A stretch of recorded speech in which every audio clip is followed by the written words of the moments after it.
국내 유일 기록 에듀시크릿. 안녕하십니까, 에듀시크릿의 김성주 소장입니다. 김성호 박사입니다. 네, 박사님, 이번에 소개할 학생은 2.0이라는 내신으로 네. 서울대 어우. 식품영양학과 합격했습니다. 서울대에 가기에는 조금 내신 성적이 좀 부족하지. 네. 하지만 이 학생의 학생부가 독서로 성장해온 큰 사람을 기다린다는 서울대 인재상에 잘 맞는 학생이었기 때문에 가능했습니다. 서울대 모토죠. 독서 기반으로 세특화 창체를 어떻게 설계했느냐가 이 학생의 가장 중요한 경쟁력이었습니다. 이 학생을 국어, 수학, 영어, 과학, 사회를 가지고 책을 정해주고 겨울방학 때 독서로 글쓰기 훈련을 해두면 수행평가를 하는데 유리하고요. 이것을 체계적으로 정리해놨기 때문에 이 틀이 3년 내내 갈 수 있었습니다. 예를 들어 당신들의 천국을 가지고 의사 주인공에 대한 리더십에 대해 성찰해봐라. 원래 목표는 뭐였나요, 이 친구는? 의사였죠. 하지만 이제 1학년 때 성적이 나와주질 않아서 거기서 이제 이 학생이 의대는 포기하게 된 거고요. 수학 같은 경우는 대량살상북이라는 책으로 이 알고리즘이 얼마나 위험한지를 충분히 보여줬습니다. 그러니까 객관적인 수학이라고 해서 위험하지 않다는 건 아닙니다. 사회적으로 매우 위험한 무기가 될 수 있다는 걸 보여줬고요. 그 다음에 과학 같은 정크 DNA로 생명공학 관련된 책으로 쓸모없을 거 보이는 DNA가 어떻게 우리 몸에 영향을 주는지 그걸 탐구하게 한 거죠. 이렇게 세특 준비를 시켰기 때문에 결국 이게 기반이 되어서 학생이 차분하게 독서로 글쓰기를 잘 해왔습니다. 그게 결국 이 학생의 전반적인 학생부에 남아 있습니다. 각 과목의 장점, 국어는 국어의 장점을 보여줘야 되고요. 영어는 영어의 장점을 보여줍니다. 그렇지만 마지막에 살짝 하나씩 매듭을 지어줍니다. 그러니까 예를 들어서 찰스 디킨스의 소설을 읽었지만 경영학과를 갈 학생이다 그러면 이 소설을 통해서 노사관계의 중요성에 대해서 이해해 볼 수 있었다. 왜냐하면 디킨스의 소설은 노동 착취가 심하던 영국의 산업화 초기를 다루는 거잖아요. 그렇죠. 그런 점에 있어서 마지막 문장을 경영학이랑 연결시켜 준 거죠. 그러니까 그런 게 포인트죠. 그러니까 결국에는 찰스 디킨스의 소설을 깊이 있게 읽어낼 수 있다는 게 대학에서 중요하게 보는 겁니다. 그게 독서를 통해 생각을 키워온 큰 사람을 기다린다는 서울대 인재상의 핵심입니다. 독서의 가장 큰 중요성은 자기주도 학습 수단으로 매우 뛰어납니다. 더 나아가서 그 생각을 발달시키는 데도 중요합니다. 어떤 책을 봤는지 보면 이 학생이 도대체 어떤 수준의 사람인지를 이해할 수가 있죠. 네. 독서는 간접적으로 세특 창체에 반영되어서 그 학생의 사고 역량이 훌륭하다는 걸 보여줄 수 있는 매력적인 장치가 됩니다. 이 학생이 1학년 때 2.16이 나왔습니다. 내신표가. 거기다 과학에서 많이 떨어졌습니다. 또 2학년 때는 1.98로 조금 나아졌고요. 3학년 때는 1.13으로 매우 좋아졌습니다. 서울대가 제일 좋아하는 성적 분포네요. 그리고 마지막엔 과학도 1등급을 나왔기 때문에 이 학생이 어려움을 극복했다는 걸 잘 보여주고 그것이 세특과 창체에서 어떻게 생각의 크기가 켜졌는지를 또 보여주는 거 일치합니다. 성적의 향상과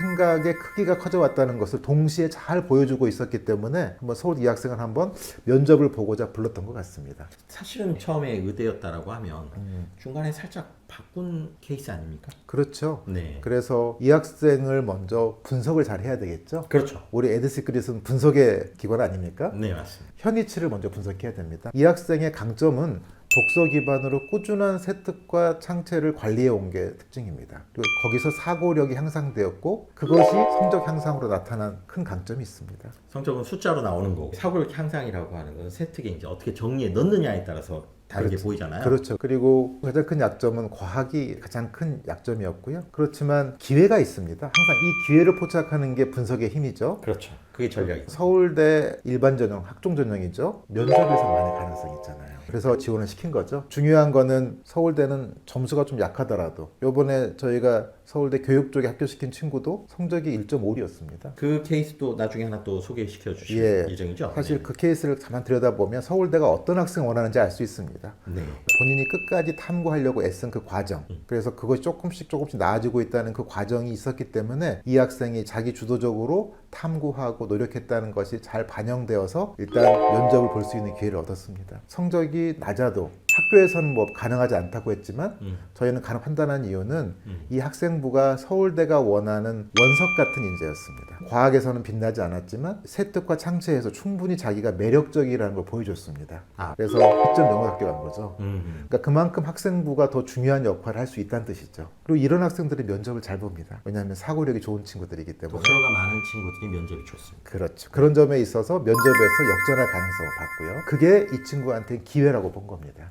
내신 과학 과목의 약점에도 불구하고 서울대 이과를 한번 지원해 볼 수 있겠다라고 판단했던 겁니다. 그럼 원래는 의대였다가 네. 나중에 방향을 바꾸려면 서울대는 진로를 획일적으로 하는 것보다 탐색하는 걸 좋아한다 그랬잖아요. 그럼 1학년 때 이렇게 다양하게 탐색해 놓은 것이 방향 전환에 도움이 되는 겁니다. 그렇죠, 그렇죠. 내 생명과학 했다가 3학년 때는 10분 영역으로 해도 아무런 문제가 없습니다. 그러니까 너무 학생들이 처음부터 하나에 집중하려고 해서는 안 됩니다. 그렇지만 또 일부 예를 들어서 수의학과 같은 경우는 수의학과에 집중적으로 뭔가 써오지 않으면 합격하지 못하는 경우도 있습니다. 거기는 어떤 이유가 있습니까?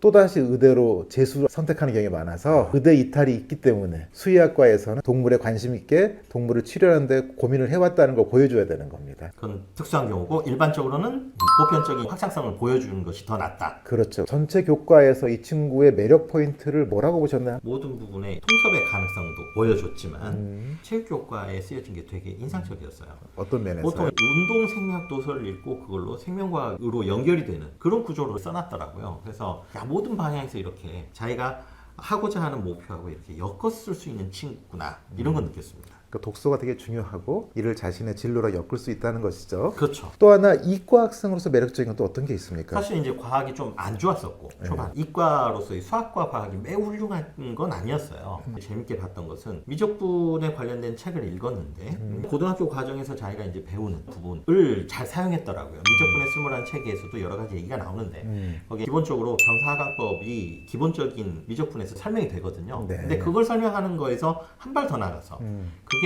사용이 된 생명과학 논문들이 예시 부분을 또 찾아서 설명을 했더라고요. 그래서 야 이거 좀 집요하다. 그러니까 단순히 이걸 알았다가 아니고 그걸 가지고 논문을 읽으면서 그것이 어떻게 쓰이는지를 파악하고 설명했다는 거죠. 진짜로 자기가 배운 미적분을 사용할 수 있다는 걸 보여준 거죠. 그것도 과학 분야에서. 그렇죠. 그러면 이 학생은 충분히 대학에 와서 과학을 공부할 수 있는 자격이 됐다라고 봐야죠.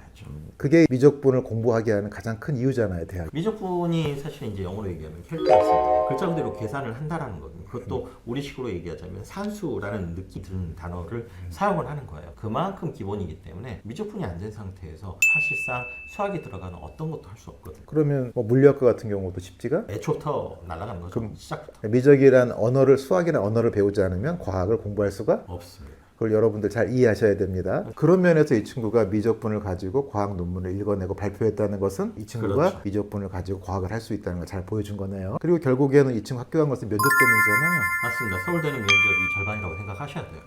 그러면 면접에 있어서 어떤 점이 이 친구의 강점이었을까요? 일단 면접을 했을 때 서울대는 깊이를 되게 중요하는데 교과 과정을 넘어가는 건 중요하게 생각하지 않고요.